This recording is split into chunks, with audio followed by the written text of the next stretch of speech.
ఓ cinema యొక్క నష్టాల గురించి 15 ఏళ్ల తర్వాత ప్రెస్ మీట్ పెట్టి మాట్లాడటం, అందుకు హీరోలను నిందించడం అనేది ఇప్పటివరకు ఎవరూ చేసి ఉండరేమో. తాజాగా క్రెడిట్ అందుకున్నాడు నిర్మాత సింగనమల రమేష్ బాబు.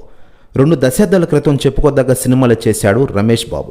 తెలుగుతో పాటు తమిళ్లోనూ కొన్ని చిత్రాలు నిర్మించారు. ఆ పేరుతో తెలుగులో 2 భారీ సినిమాలు రూపొందించే ప్రయత్నం చేశారు. అందులో ముందుగా వచ్చిన చిత్రం పవన్ కళ్యాణ్, ఎస్జే సూర్య కాంబోలో రూపొందిన కొమరంపులి. ఏఆర్ రెహమాన్ సంగీతం అందించిన ఈ సినిమా ఇది.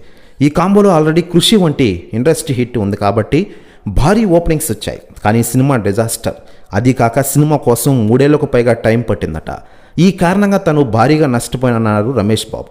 ఇక ఈ మూవీ తర్వాత మహేష్ బాబు, త్రివిక్రమ్ కాంబోలో కలేజ చిత్రం నిర్మించారు.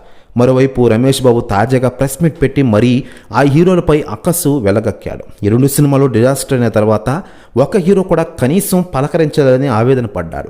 మరి ఇంతకాలం తర్వాత ఆ ప్రెస్ మీట్ ఎందుకు పెట్టారో తెలియదు కానీ సింగనమల ఆరోపణలపై బండ్ల గణేష్ వెంటనే రియాక్ట్ అయ్యారు.